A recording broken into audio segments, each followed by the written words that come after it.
The best, the brightest, from the Statue of Liberty to the Golden Gate Bridge, from the Blackfoot River to the Rio Grande, and everywhere in between. These men and women have made it their mission to support small business owners across America. They are sales managers, business development officers, processors, packagers, underwriters, chief credit officers, and executives. Better known as SBA Titans, and this is where they tell their stories. Now here's your host, Ryan Smith, principal and founder of Think SBA.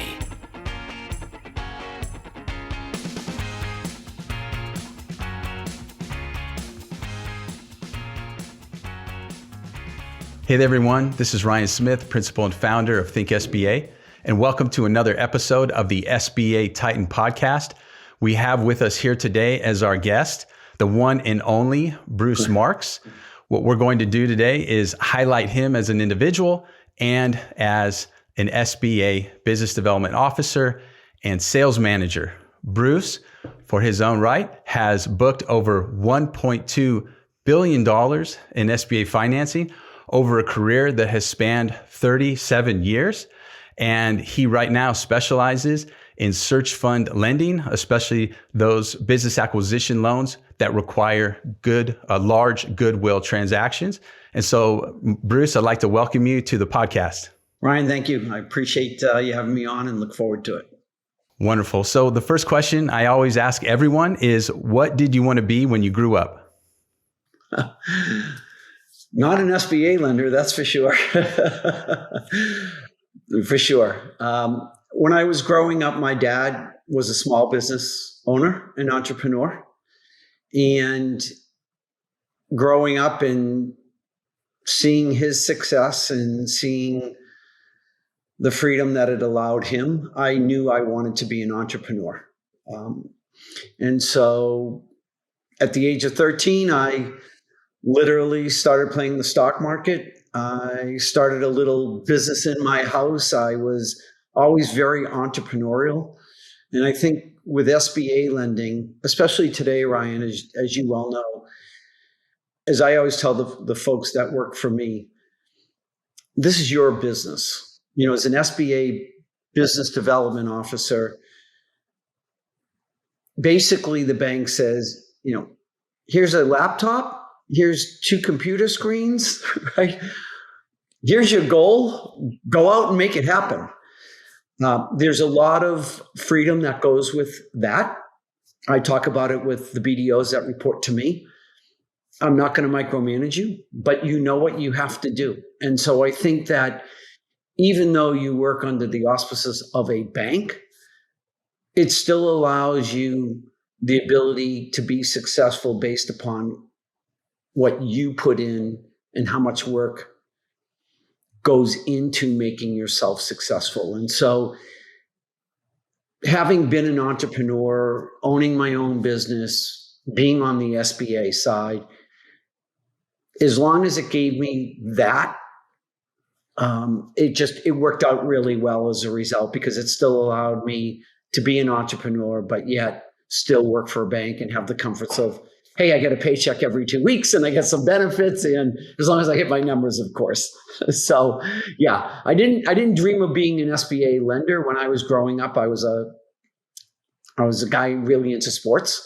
I played hockey. I wanted to be a professional hockey player. I made it to the minor pros, but not all the way. I know you have a sports background yourself, so you can relate of what it takes to be successful in sports. You know, helps you be successful in business, right? Because you have to have all the attributes that go along with understanding the work, understanding putting it in, understanding that, you know, you've got goals to achieve, and no matter what it is, you're striving for that. And I think it helps in the SBA business, at least, knowing and having that background for sure.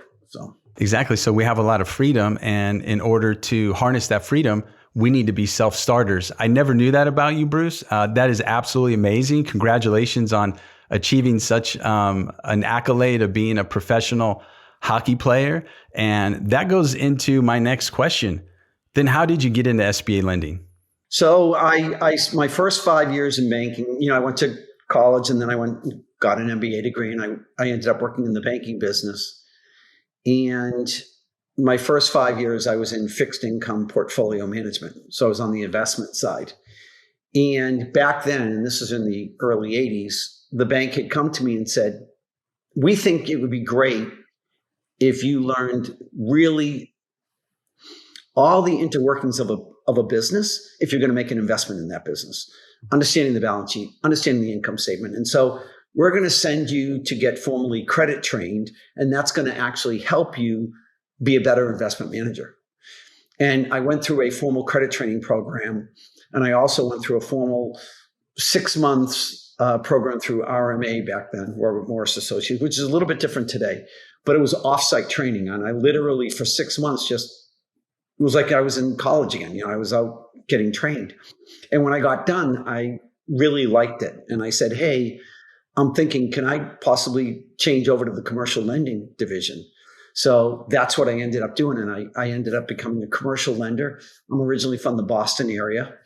And I moved to Florida, and I got a job with a commercial lending institution. And we were doing participation loans with another bank. And the other bank, when I got friendly with them, they had an opening in the SBA department. And they said, now, this goes so far back, Ryan, there were 2 preferred lenders in the state of Florida at the time. 2. So, I mean, I know I'm dating myself, but this was, right? That's why you're here, Bruce, because you are a true SBA Titan. Tell the history. I love it. And so when you got trained back then, you literally would go down to the district office. So the people who were training me in SBA at the time were literally the SBA lenders. And I would sit with them twice a week for 3 hours at a time and learn the SBA way of lending. And I still have a bunch of that training materials. It's all yellow now because it's, 89 years old. I'm not, right? But yeah, so I joined a bank that was a very prolific SBA lender at the time.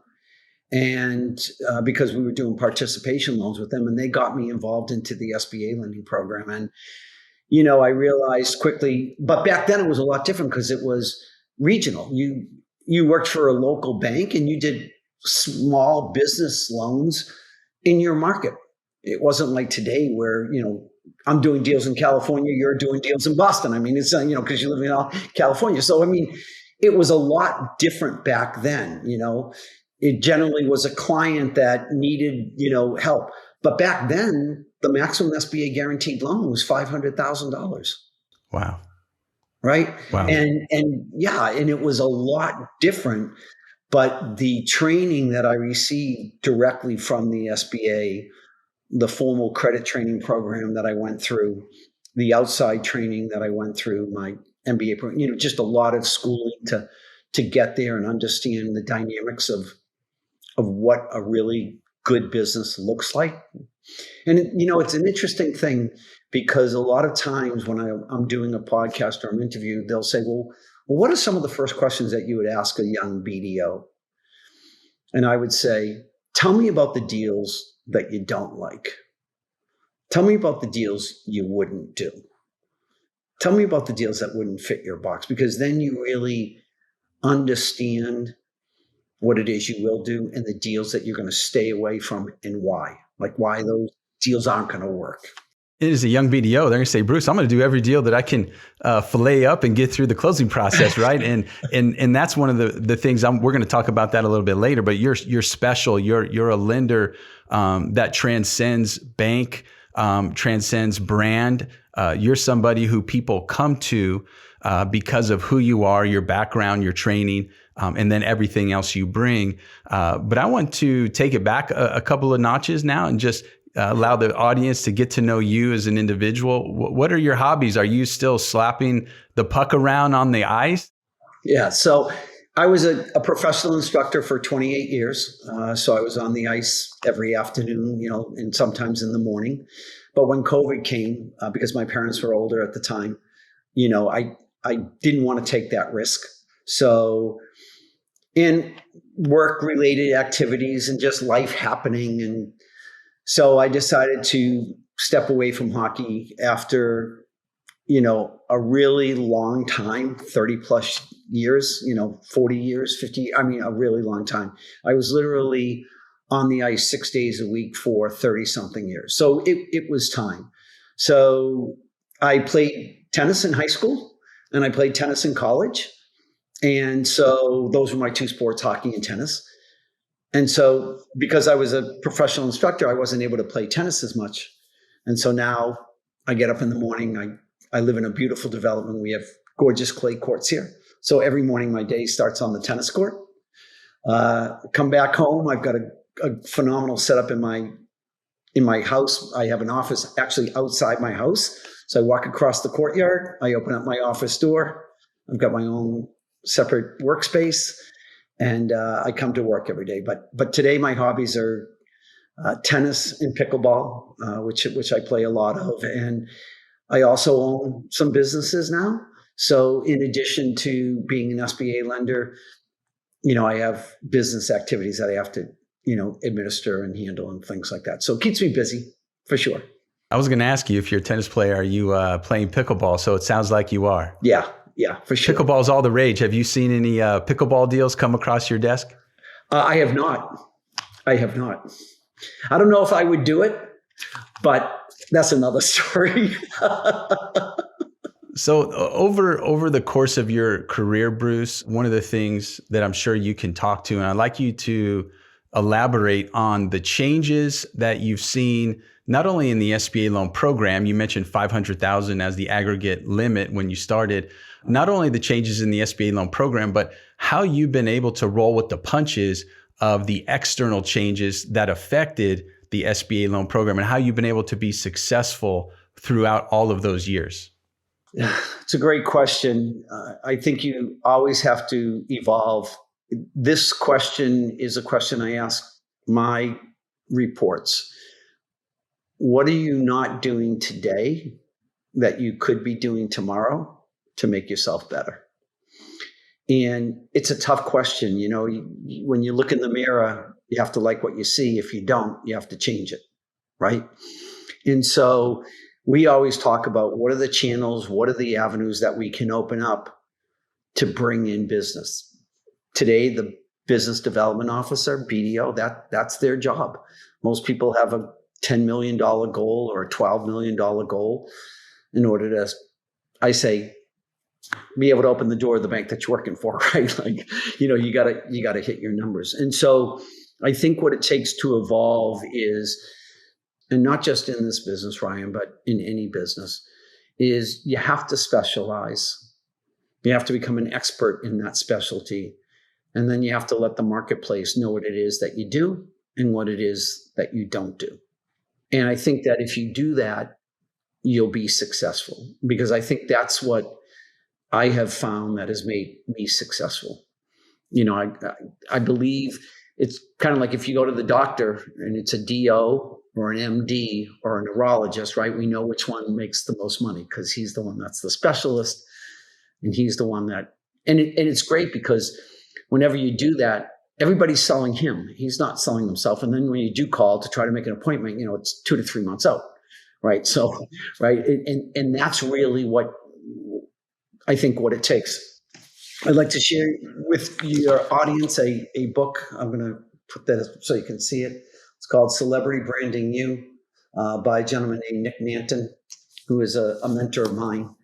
And in this book, it's a great read. It talks about how you can become a celebrity. And then if that happens, then people will reach out to you, right? And so I followed his steps. I read the book. I implemented all the things that he suggested, and it worked out really well. But I think that you have to be adaptable to change, of course. You have to look at ways of competing and standing out. As I tell my BDOs, and when I say my BDOs, it's the reports, the people that report to me. It's not. Look at if there's 5 or 7 SBA lenders lined up against the wall, why is that client going to choose you? How do you differentiate yourself? And if you don't know, they will never know, right? So you have to have your 7-second elevator pitch, right? You walk into an elevator, everybody gets in, and they either look down or they look up. Imagine if you walked in and you faced everybody and you said, hey, I got 7 seconds to tell you what it is I can do for you. Because when people ask you, what do you do? The reason they ask is they want to know if you can help them. And if you're looking for a new car and you meet somebody and he says, yeah, I work as a car salesman at the local. Oh, great. Give me your car. I want to talk with you, right? But if you're not looking for a car and he says, I'm a car salesman, you're like, yeah, hi, nice, great to meet you, bye, right? So, and it's kind of that same process. You've got to be able, as a new BDO or somebody that's in it for 4 or 5 years, and we have a pretty robust training program here at First Bank of the Lake. We recognize that, people coming in the industry, it's a lot different. The way that they get trained is a lot different, just kind of hit the ground running. So you have to develop BDOs today.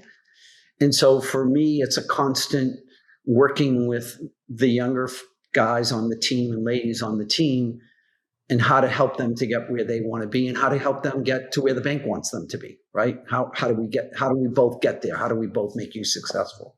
So. Yep, they have to hit their goals.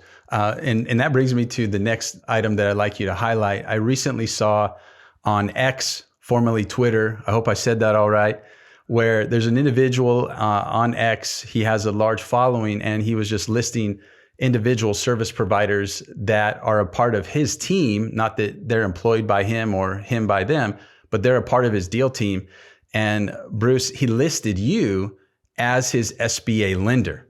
Mm-hmm. For those younger BDOs, there are 2 steps in the process. The first step is attracting those individuals so that they apply for the loan through you, right? That's what your business development officers are trying to do, find those individuals who are going to apply through them.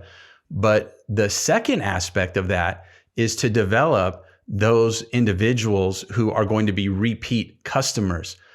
Tell the audience how you've cultivated a reputation where individuals are willing to put out on a public platform that you're their guy, you're the go-to whenever they need to apply for an SBA 7A loan. Yeah. I think the best way I can answer that and getting on a deal team is obviously building trust, but having a track record of success. I think that's the key.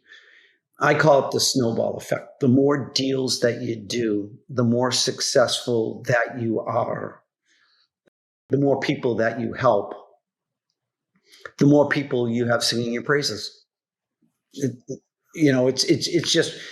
It's a snowball effect. And the more you do, I just say that snowball is rolling downhill. And that trust is cultivated because you follow through. And I think as I deal with applicants myself and I see them, their biggest fear is that lender or individual or the bank not following through. Yeah. And sometimes though, the bank will come to the lender and say, hey, we don't want to follow through, but I'm sure that you're the kind of person who can, number one, preempt that if you think that'll happen. But number two, get the bank over the hump if you ever experience any of that pushback, right?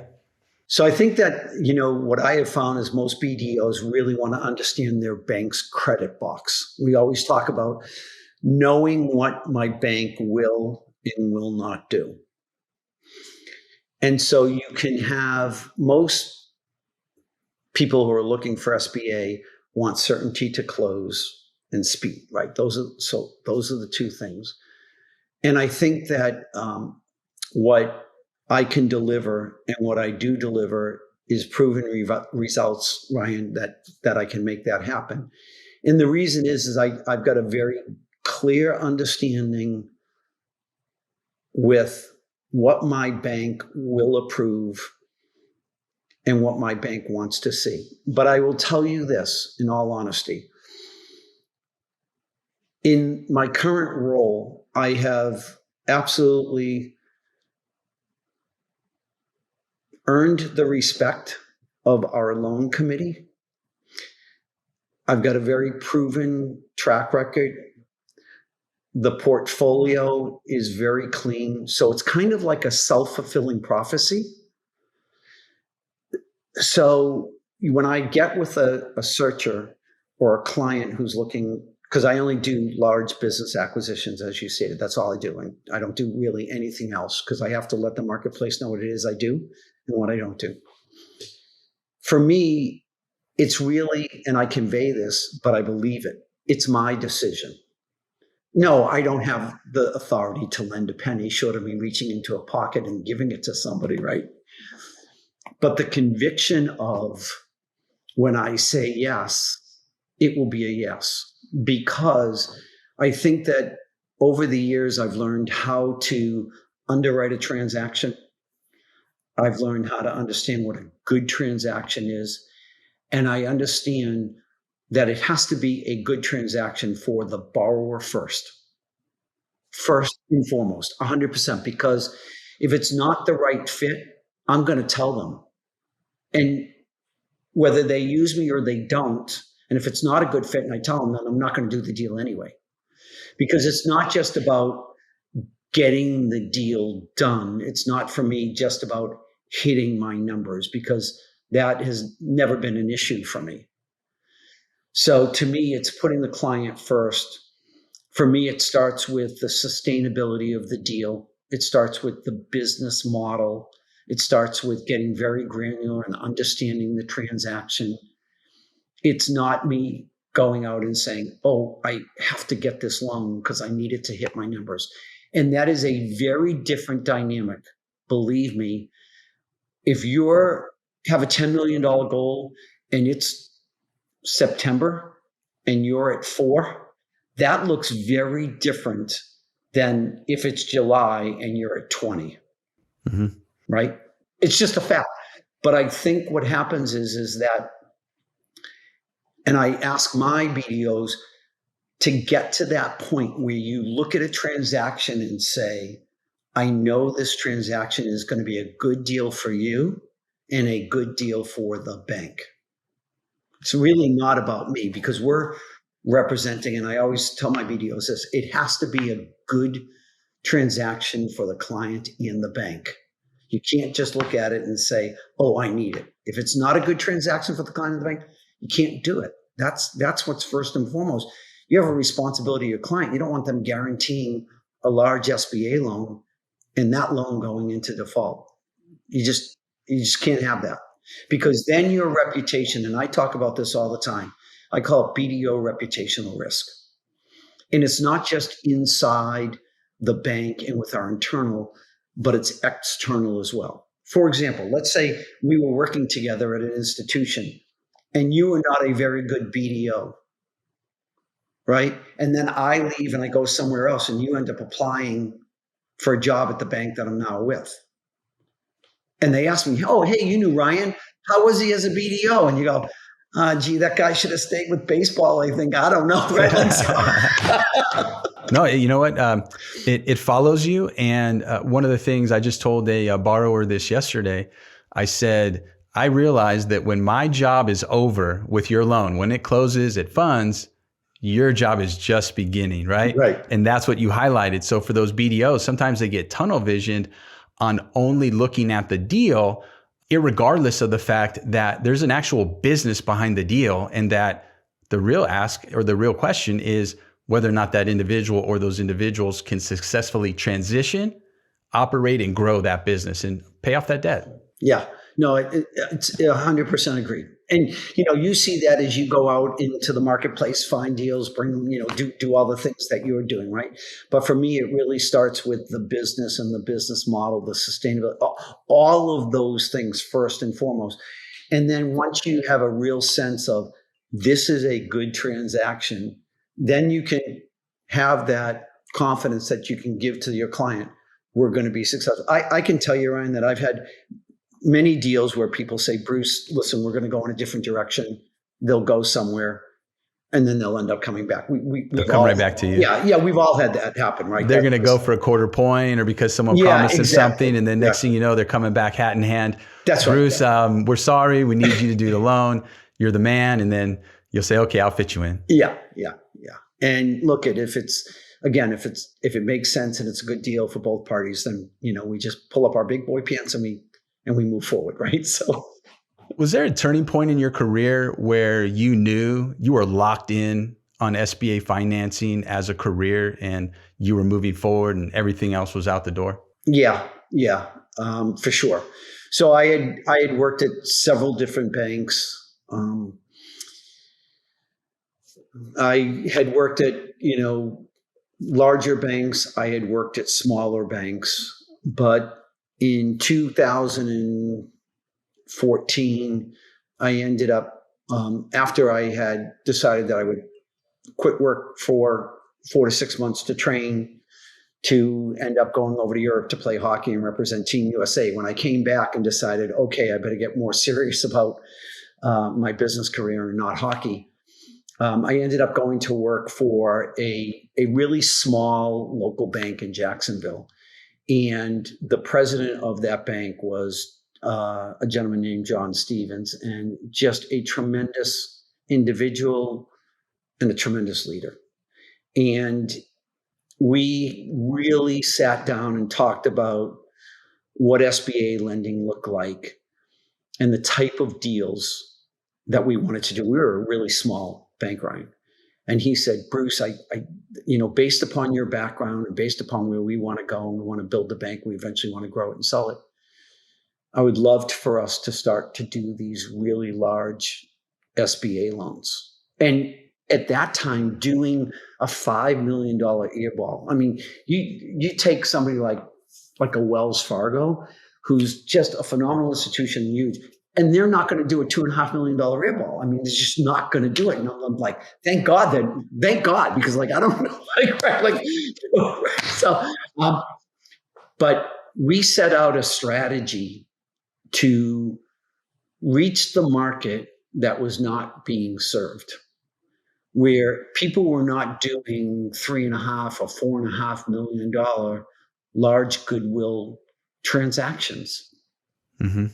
That's unique. Yeah. In fact, I was basically beat over the head because I worked for larger or more conservative institutions. Ryan, we're not doing airballs. We need to be fully collateralized. Yeah. And that's amazing. How long have you been doing those types of transactions, Bruce? So 2014 is when I. Wow. So, I mean, you're really ahead of the curve when it comes to those. Yeah. I mean, so it was the right timing with the right individual with the right mindset. And he said, the larger the deal and the larger the cash flow, the better, right? It's right, because cash flow pays back loans, not collateral. Right. That is a different deal dynamic for most banks, right? Most banks, commercial lending, hey, what do you have as collateral? What do you have real estate? What do you bring to the table? And this thought process was, no, the larger the cash flow, the better and stronger the deal. We're not going to have to worry about collateral, nor are we going to have to worry about a personal guarantee. The only thing that's going to happen is if there's plenty of cash flow, the borrower is going to pay it back, and we're going to be happy, and they're going to be happy. There you go. And that was when the light bulb went off, the switch got turned on, and I said, okay, I think I can really do this, because it's not a market it's doing something different that I'm not doing today, right? And when that happened, my world, I then left that bank and got an opportunity to work with a very, very close and dear friend of mine who was heading up an SBA division out of Chicago, and went to work with her for several years, and that was great. And then almost 4 years ago, ended up over here at First Bank of the Lake and bringing that same thought process and philosophy. We do a lot of search fund lending, as you know, Ryan. Searchers generally don't have a very strong personal financial statement, right? They've got extremely strong skill sets. They've worked at some great places. They've got a high MBA degree. They're bringing a lot to the table. They get their investors. They're buying really good businesses. But if you looked at a personal financial statement and somebody has $150,000 and they come in, think about this from a conventional bank. Hey, I want to borrow $5 million. And they look at a PFS and it's got $150,000 in it, which is $26,000 in the car, some stocks and bonds, and $18,000 in cash. No, right? That's another taboo. Yeah, that's another taboo. Absolutely. You're hitting the nail on the head. And because you're a specialist, you know how to look through that, beyond that, to the good stuff. Like you said, to the cash flow, to the strength of the business, the apparatus. Talk to us about mentors in your life. You've already mentioned a few individuals. Talk to us about mentors, how they have been pivotal in your growth as an SBA lender, and what younger BDOs can expect as they come up through the ranks on being mentored. And how can they position themselves to be good mentees? It's a great question. I think, and I try to be a mentor to obviously the folks that I'm working with. But my mentors, I would tell you, I've had some phenomenal folks that I've worked with in the SBA industry. But the mentors that I would think about and literally single out are not in the SBA world. Got it. Interesting. It is interesting. So when I look at how I got to where I am today, and I look at the several people that have been the mentors, it's been in the M&A world who have taught me the M&A business. I look at it, Ryan, and I say to this, people ask me, Bruce, well, what is it that you do? You meet somebody, they shake your hand, what do you do? I say, I help buyers finance M&A transactions. I never say I'm an SBA lender. The one thing that Nick Manton taught me, my mentor, who's not in SBA at all, right? He said to me, Bruce, SBA is just the funding tool to get the deal to the closing table. But that's not what you do. Wow. This is good stuff, Bruce. Man, I love this. Right. This is so good. So thank you. I appreciate it. So when I look in the mirror and I see myself, or I'm talking with somebody, or I'm rehearsing or doing whatever, I never refer to myself as an SBA lender. I don't have anything that ever says SBA lending in terms of what it is that I do, because that's just the funding tool. I have to be so much more. I'll say I'm a certified M&A advisor, which I am. Yeah, I saw that. I'm jealous. I'm thinking, how do I become that? Right. A lot of work, a lot of schooling, but obviously well worth it. I've gone through the training, through NACVA, to learn how to value business, because that's a big part of it, right? My lending training, my commercial lending training. So all of that, when I look at the mentors in my life, it was people who I have surrounded myself with that have allowed me to grow as an individual, but not in SBA lending, because that's just a function of what it is that we do.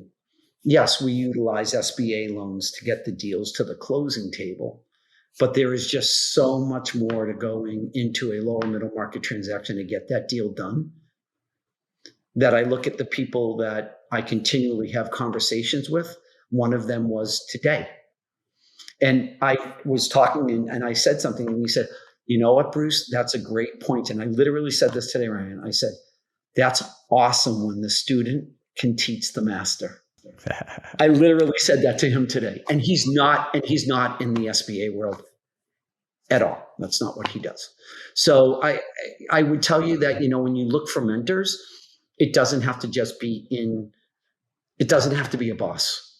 That's good. It doesn't have to be a boss. I like that, because that even goes beyond the SBA space. That just goes in general, looking for individuals to pour into you, but not necessarily your boss. I think that's an interesting dynamic too, your boss. So that might even be a better avenue, right? Going outside of someone who has your paycheck in their hands.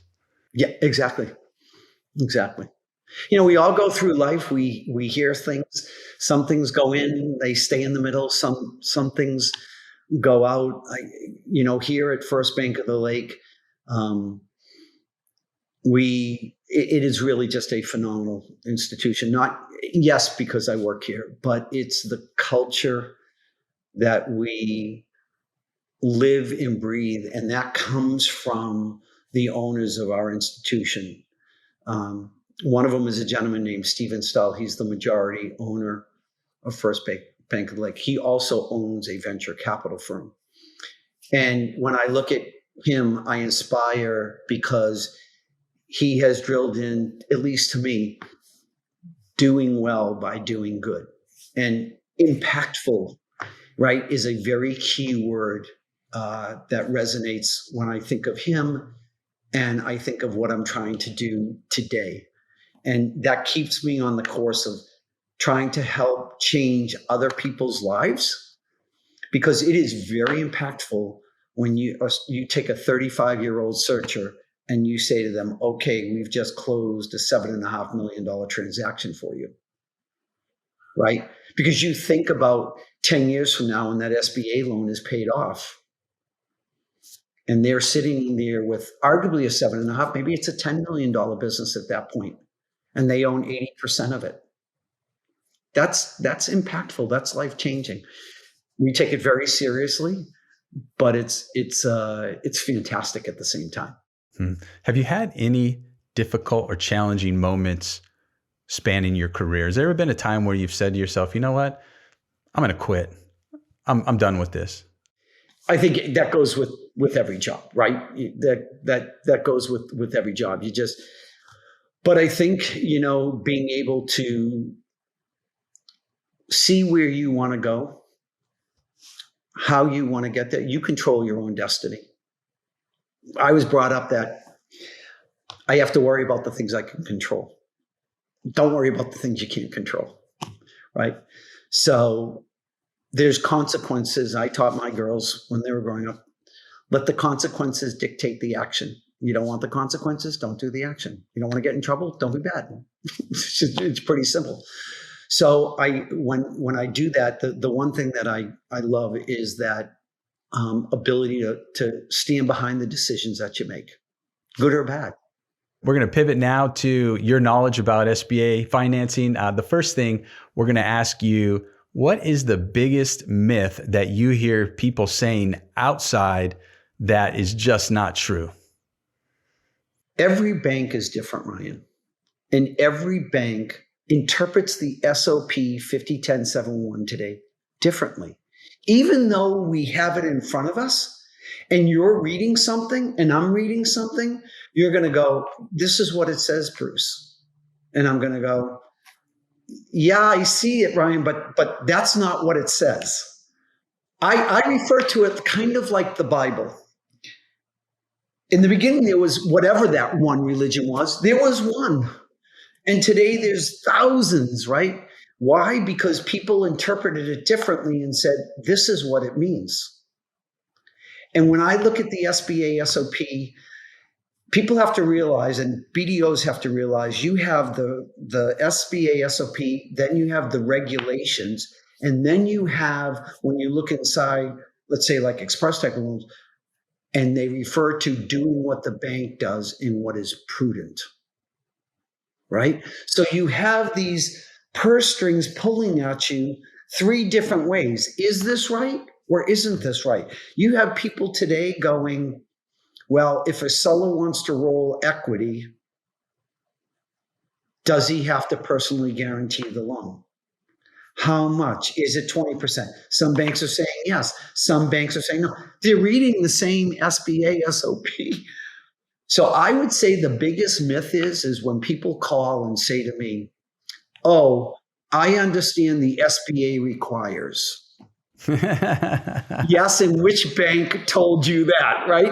That's right. So I would say the biggest myth is that whatever you and whoever you work for, understand how your bank interprets the SOP, what guidance you get, and I will tell you from bank to bank that is going to differ. Like I'll give you just one other quick example. This is probably the biggest one. Hey, Bruce, yeah, I understand I have to have a lease to match the length of the loan. No, you do not. Oh, XYZ Bank said you had to. Yes, I know they did. But no. And in the SBA SOP, if the location is conducive to the success of the business, they strongly suggest it, right? But that's a credit decision. They recommend it, but they don't require it. So that's what I would say as far as the myth goes. What's the most memorable loan that you've ever worked on? The most memorable loan was a young man. It was one of my first search fund deals. Maybe that's why. Back in 2015. And it sticks out to me only for really several reasons. When he called me up, he said to me, "Hey, Bruce, I'm looking to buy this business. I'm in California. I'm looking to buy a business in Boston." And I'm like, "Okay, what type of business is it?" And he said, "It's a dashboard company." And I said, "Oh, who do they make dashboards for? GM, Ford, Chevy?" He's like, "Not that kind of dashboard, Bruce. You have a computer." I'm like, and he says, "Yeah, right." Like he goes, "A different kind of dashboard, right?" So he bought this business. He ended up signing a contract to buy this business. It was a single operator owner of this dashboard company in Boston. He had a small company in California. He paid $2 million for the business. The seller held, back then, the SBA wanted the buyers to be in there at 10% and the sellers to hold 15% for a minimum of 2 years. So the bank was doing 75% financing. So the buyer said, "Okay, I'm going to put in $200,000. My mom's going to give me $160,000 and I'm going to put in $40,000. And the seller's going to hold a 15% note." And we did the deal and we closed it. 2.5 years later, he calls me up, and I still have a relationship with him. And he says, "Oh, I'm selling the business." And I said, "Really? Why?" He said, "Oh, I got it. I got a great price for it." And I was like, "How much did you sell it for?" And he said, $4.5 million.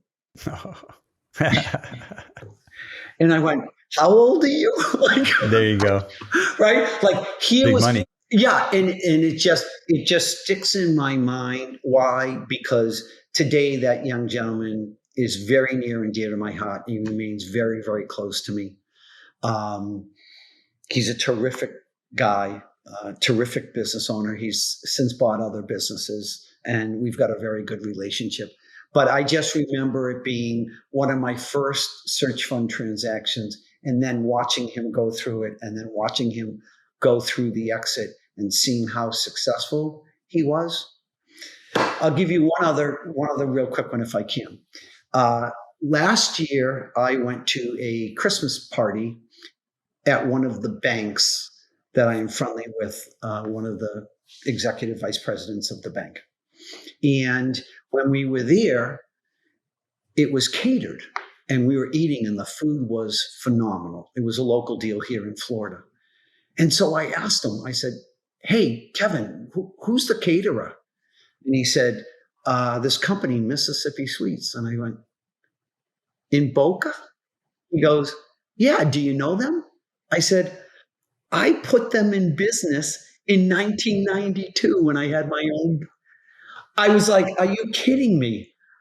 And so this loan for a startup restaurant that I did when I had my own business, I was on the consulting side for 13 years. This goes way back. I had a company called ProMark Consultants, and I did corporate consulting and strategic business plan writing, and then, if needed, helped people raise money through the SBA at the time. And this gentleman who had come out of the military had a love for cooking and wanted to start a barbecue-style restaurant business. And I helped him get an SBA loan to start that restaurant. That's awesome. And the business still exists today and is flourishing. And that's a great story because it was 30, I made it in 1992. So that was a long, long time ago, right? And the business is still up and running and doing phenomenal. So what I love about that is I can tell, Bruce, how connected you are, that you played a role in that individual starting the business, succeeding, and then it comes full circle where you're like, "Wow, this is really good food. Where does this come from?"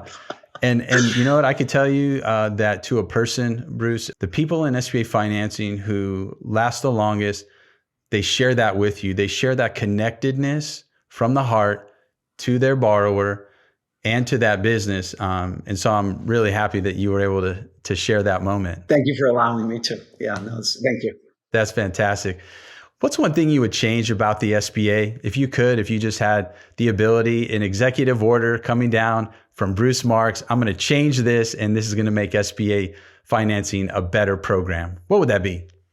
Well, because I'm so involved on the business acquisition side, I like borrowers to have skin in the game. Mm-hmm. I want people to be committed to the success of the business. And I'm not so sure the way the SBA has structured transactions today that it's really beneficial. So I think I would change some of the equity requirements on business acquisitions. I think that I would, if it were me, I'm not a real estate lender, but I always felt like real estate took away from the SBA guarantee program. I would, if it were me, I would love to see the 504 program, which I think is phenomenal, be for real estate. And I would not have real estate inside 7A. Got it. So you mean SBA 504 loan program would be the only real estate vehicle. Yep. And that the 7A would not be able to finance real estate, but it would be for, so then at that point, so you're saying that it would be for goodwill? For all the other things, right? Expansion, inventory, refinance, all those other things, but let real estate be separate, because there were times during, where we would run out of funds. We would literally, right? We were pushing up against, this is back then, this is way before your time, back up against the ceiling, in the way that they appropriated things and the guarantee that it would pay for. And we were like, oh my God, we're going to run out of funding for the last 2 or 3 months. And I used to say, yeah, it's because everybody is doing these large real estate loans and it's taking it away from business. And so that's the one thing that I think that I have seen through all the years that I've been doing SBA. I love the 504 loan program for that purpose. And I think for real estate logic, that's a great use of, I would take away the real estate portion out of the SBA 7A. So you might be getting a lot of Christmas gift baskets or holiday gift baskets from members of CDCs who really love that recommendation, Bruce. So